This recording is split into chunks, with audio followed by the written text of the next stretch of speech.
Hello guys, कैसे हो आप सब लोग। Welcome back to the new blog. आज का ब्लॉग होने वाला है फुल ऑन वाइल्ड एडवेंचर, क्योंकि आज हम लोग आए हैं रानी बाग, जिसे बाईकला जू भी कहते हैं। आज हम लोग एक्सप्लोर करेंगे वाइल्ड एनिमल्स, देखेंगे ब्यूटीफुल बर्ड्स और मिलेंगे मुंबई फेमस पेंगुइन से। तो चलिए आज का ब्लॉग शुरू करते हैं और जू एक्सप्लोर करते हैं। जू पहुंचने के लिए सबसे नजदीकी रेलवे स्टेशन भाईखला है। यहाँ से आप बस 5 मिनट की एक शॉर्ट वॉक से जू पहुंच सकते हो।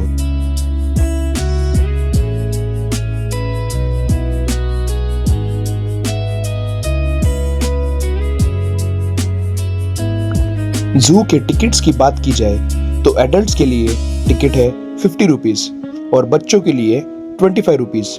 और अगर आप फैमिली के साथ आते हो तो आपकी पूरी फैमिली की टिकट सिर्फ 100 रुपीज होगी। तो गाइस, हमने जू एंटर कर लिया है और एंटर करते ही बर्ड्स की मधुर आवाज़ सुनाई दे रही है। और अभी हम लोग एक्सप्लोर करना स्टार्ट करेंगे। अगर मैं आपको बताऊँ, एंट्री गेट पे उन्होंने सबके बैग चेक किए और plastic bottles are strictly prohibited. तो अगर आप कोई प्लास्टिक की पानी की बोतल लेके आ रहे हो तो वो वहीं पे उसको निकाल के रख देंगे।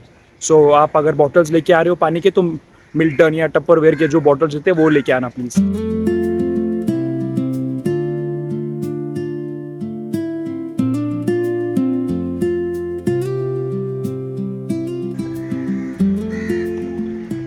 अभी मैं हूँ एलिफेंट वाले स्पॉट पे, और अगर जिन्होंने बाईकला जू पहले विजिट किया होगा उन लोगों को पता होगा कि यहाँ पे एक एलिफेंट रहते थे। अभी वो नहीं रहे, उनकी डेथ हो चुकी है। सो इसको अभी पूरी तरह से बंद कर दिया गया है। It's a very sad news, क्योंकि सबसे पहले जब मैं प्रीवियसली भी विजिट किया था मैंने, सबसे पहले मैं यहाँ पे आता था और एलिफेंट दिखता था। लेकिन अभी आप देखो पूरा शांत लग रहा है और इसको बंद कर दिया गया है क्योंकि एलिफेंट की डेथ हो चुकी है। गाइस, हम लोग एलिफेंट तो नहीं देख पाएंगे और लॉयन भी उन्होंने बताया कि लॉयन का भी क्लोज्ड है। तो ठीक है, कोई बात नहीं, अभी हम लोग आगे चलते हैं और दूसरे एनिमल्स को एक्सप्लोर करते हैं। ये जो लाइन है यहाँ पे हम लोग बियर और टाइगर देख पाएंगे। सबसे पहले हम लोग स्लॉथ बियर के यहाँ पे पहुँच चुके हैं।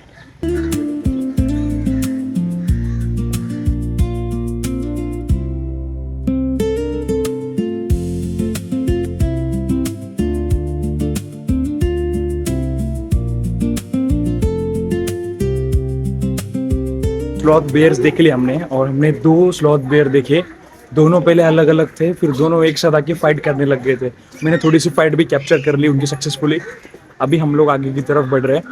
सो गाइस, अभी हमने एंटर कर लिया है टाइगर टेरिटरी, और लेट्स सी कि अगर हमें टाइगर तुरंत स्पॉट हो जाता है क्या, क्योंकि बहुत ज़्यादा वेटिंग लगती है टाइगर को देखने के लिए। सो देखते हैं इफ वी आर लकी। तो गाइस, टाइगर हमें दिख गया है, वहाँ पे बैठा हुआ है। दूर से तो टाइगर को देख लिया, लेकिन पास से देखने के लिए आई थिंक थोड़ा और वेट करना पड़ेगा सर का। सर अभी आराम कर रहे हैं। सो हम वापस आएंगे थोड़ी देर बाद और देखेंगे कि अगर हमें पास से टाइगर दिखता है। पूरा 1 घंटा वेट करने के बाद और भीड़ में स्ट्रगल करने के बाद फाइनली हमने टाइगर को नजदीक से देख लिया।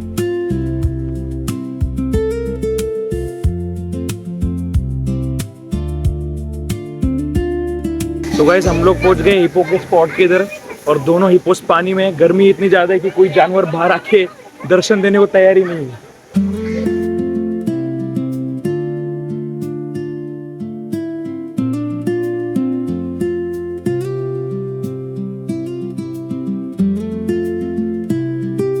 ये सामने खतरों के खिलाड़ी साफ सफाई करते हुए, रोज का उठना बैठना है इनका हिप्पो के साथ। बहुत आराम से चिल मोड में सफाई कर रहा है। सो गाइस, अभी हम लोग जा रहे हैं मंकीज देखने, और मेरे सामने ही मंकी का केज है। गाइस, मंकी गैंग अभी ब्रेकफास्ट कर रही है। कैरोट, उसके बाद पत्ता गोभी, वो सब चीजें मुझे दिख रही है।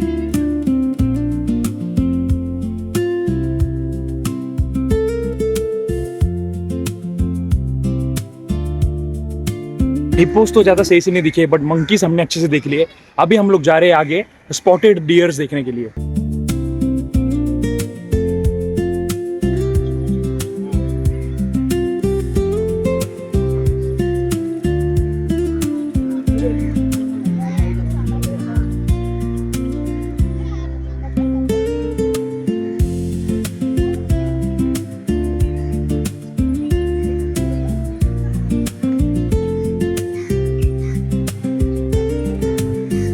दो पार्किंग डियर हमें दिख गए, अगर आप कैमरा में देख सकते हो, एक एक्सट्रीम लेफ्ट और एक एक्सट्रीम राइट की तरफ।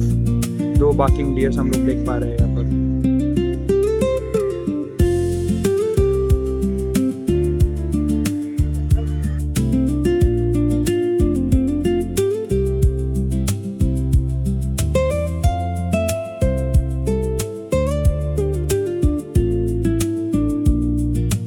सो गाइस, अभी मैं एक बहुत ही ज़्यादा बढ़िया स्पॉट पे आ गया हूँ, जो कि बाइकला जू में ही है, लेकिन इसको बोलते हैं बायोम ट्रायल। सो बायोम ये रहता है गाइस कि जब प्लांट्स एंड एनिमल्स एक पर्टिकुलर इकोसिस्टम में साथ में रहते हैं, क्योंकि वहाँ की वेदर कंडीशंस के हिसाब से उनको ये सूटेबल होता है, तो वो साथ में रहने लग जाते हैं और फिर वो एक दूसरे के ऊपर डिपेंडेंट हो जाते हैं। उनका इकोसिस्टम और सर्वाइवल एक दूसरे के ऊपर चलता है। तो ये बायोम का एक ट्रायल एक सेंटर बना है यहाँ पे कि किस तरह से बायोम अगर आप देखो नेचुरली तो वो कैसे दिखता है। तो वो बनाया हुआ है यहाँ पे, जो कि बहुत ज़्यादा डेंस है और अलग अलग तरह के यहाँ पे इंसेक्ट्स, उसके बाद स्नेक, सब साथ में एक दूसरे के ऊपर रिलाई करते हैं। सो आप कह सकते हो कि बायोम जो नेचुरली बायोम होता है, वहाँ पे बस इसका एक रेप्लिका बनाने की कोशिश की है कि असल में अगर बायोम होगा तो कैसे होगा, कौन से प्लांट्स और कौन से एनिमल्स एक साथ सर्वाइव कर पाएंगे। लेकिन जो भी बायोम बनाया है ये बहुत ही ज़्यादा अमेजिंग है, क्योंकि बहुत ज़्यादा पीसफुल है और बहुत ही ज़्यादा अच्छा लग रहा है यहाँ पर। गाइज, मैं बायोम के बारे में बता ही रहा था और मुझे झाड़ पर ऊपर से बहुत ज़्यादा आवाज़ आ रही थी बर्ड्स की, तो मैंने देखा तो यहाँ पे बैट्स का एक बहुत ही बड़ा झुंड है सीधा। अगर मैं आपको स्क्रीन पे दिखाऊंगा तो सारे बैट्स उल्टे लटके हुए झाड़ से, थोड़ा सा टेरिफाइंग है ये। देखो ये ट्री पर भी पूरी तरह से बैट्स लटके हुए हैं, बैट्स का पूरा पॉपुलेशन एक साथ, बहुत ज़्यादा टेरिफाइंग है ये। तो गाइस आगे बढ़ते हैं और अभी देखते हैं लेपर्ड और हाइना, ठीक है।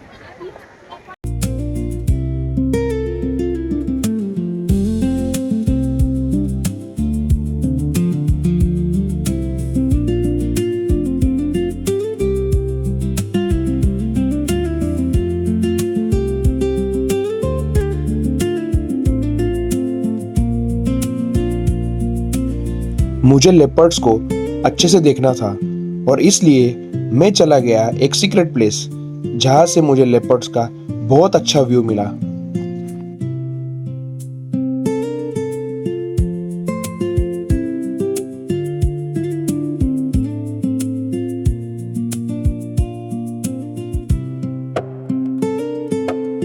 सो गाइस, एनिमल्स हमने एक्सप्लोर कर लिए हैं, अभी हम लोग जा रहे हैं बर्ड्स पैराडाइज, बर्ड्स देखने के लिए।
इन प्यारे प्यारे बर्ड्स को देखकर बहुत ज़्यादा अच्छा लगा और रियलाइज़ हुआ कि God has created such a beautiful world.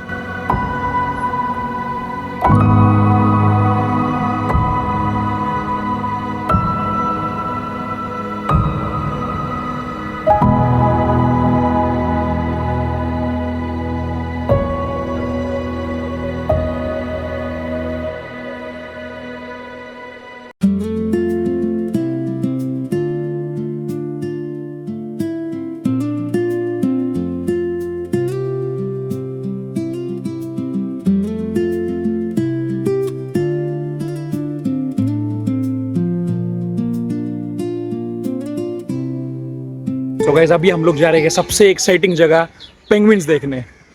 तो बहुत ज़्यादा एक्साइटमेंट है मुझे पेंगुइन्स देखने के लिए। और सामने ही मैं देख सकता हूँ जहाँ पे पेंगुइन्स को रखा जाता है। तो जैसे कि आपको पता होगा पेंगुइन्स हमेशा ऐसी जगह पे रहते हैं जहाँ पर माइनस में टेम्परेचर है। और यहाँ पर जो बनाया गया है ये सेंटर, यहाँ पे माइनस में टेम्परेचर रखा हुआ है और पेंगुइन्स को यहाँ पे प्रिजर्व करके रखा हुआ है एक तरीके से।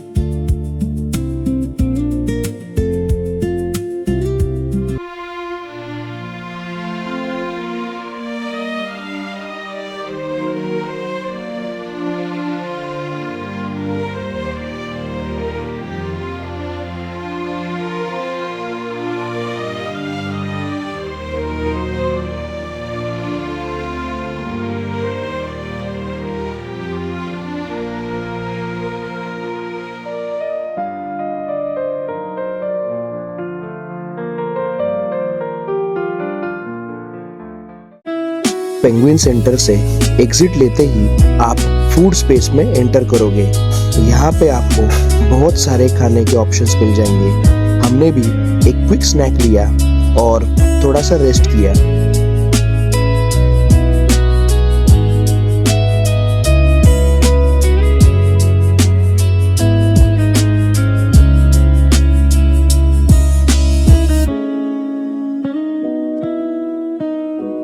सो गाइज भाईकला जू का सबसे बड़ा हाईलाइट पेंगुइन्स है, ये तो आपको पता ही है। तो थोड़ा सा पेंगुइन्स के बारे में डिस्कस कर लेते हैं। तो पेंगुइन्स अलग अलग कैटेगरीज के रहते हैं, बहुत ज़्यादा अलग अलग स्पेसीज रहते हैं। और कोई कोई पेंगुइन्स की स्पेसीज ऐसी रहती है जो सीधा माइनस टेम्परेचर में सर्वाइव कर पाएंगे। लेकिन भाईकला जू में जो पेंगुइन्स रखे हुए हैं उन्हें कहा जाता है हमबोल्ट पेंगुइन्स। ये 12 से लेके 18 डिग्री सेल्सियस तक ऑपरेट होते हैं। तो इसलिए यहाँ पर जो सेंटर बनाया गया है वहाँ पे ये इजीली प्रिजर्व करके रखा जा सकता है। गाइस छोटा सा मीटअप हो गया यहाँ पे, न्यू फ्रेंड्स मेरे जो अभी बने हैं और 12th अभी जस्ट इन्होंने ख़त्म की है और अभी वेकेशन पे है, तो थोड़ा सा एंजॉय कर रहे हैं। So thank you guys, thank you, nice meeting you guys, thank you so much, thank you thank you thank you.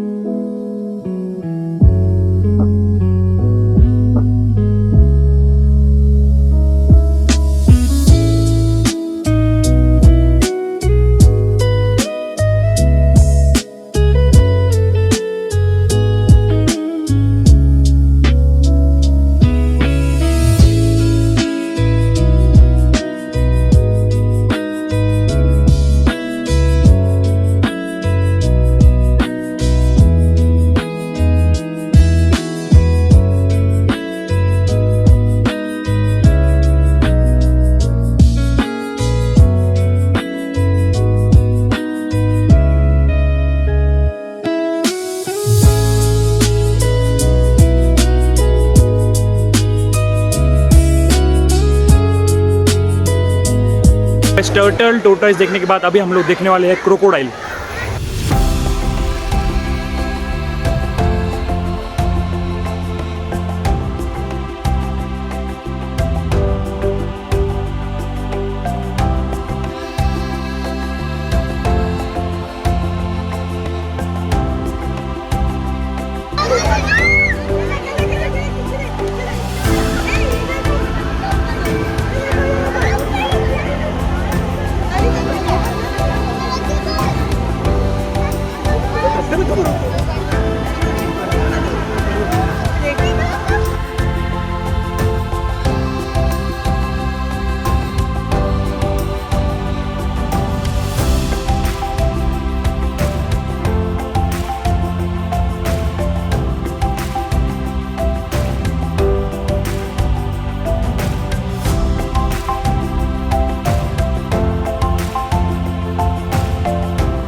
Crocodiles देखने के बाद हम जू के आखिरी सेक्शन मतलब एक्वा बर्ड्स वाले सेक्शन में एक्वा बर्ड्स एक्सप्लोर करने आ गए थे।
सो गाइस हमने पूरा जू एक्सप्लोर कर लिया है और अभी हम एक बहुत ही ज़्यादा बढ़िया जगह पे आए हुए हैं जहाँ पे बहुत बड़े बड़े पेड़ और बहुत ही ज़्यादा ठंडी हवा चल रही है और बहुत ज़्यादा पीसफुल लग रहा है। तो जू का अगर मैं बात करूँ तो काफ़ी ज़्यादा अमेजिंग एक्सपीरियंस था। हमने सारे एनिमल्स कवर किए, हमने टाइगर देखा, हमने पेंगुइन भी देखा और हमने बाकी ब्यूटीफुल बर्ड्स भी कवर किए और काफ़ी ज़्यादा मज़ा आया। लेकिन एक ही पॉइंट था कि मुंबई का हॉट एंड ह्यूमिड जो वेदर कंडीशंस है उसकी वजह से थोड़ा सा स्ट्रगल हुआ, इसलिए खुद को हाइड्रेटेड रखना बहुत ज़्यादा इंपॉर्टेंट था। टाइम टू टाइम पानी पीना बहुत ज़्यादा इंपॉर्टेंट था, जो कि मैंने किया। तो अगर आप लोग भी अगर आ रहे हो और आपको विजिट करना है तो आप कर सकते हो, लेकिन अगर मेन जो चीज़ है जिसका आपको ध्यान रखना है वो होगा कि इतने हॉट एंड ह्यूमिड वेदर में आपको खुद का ख्याल रखना पड़ेगा और बैक टू बैक आपको खुद को हाइड्रेट करना पड़ेगा। So guys, thank you so much for watching this vlog. मिलते हैं नेक्स्ट व्लॉग में।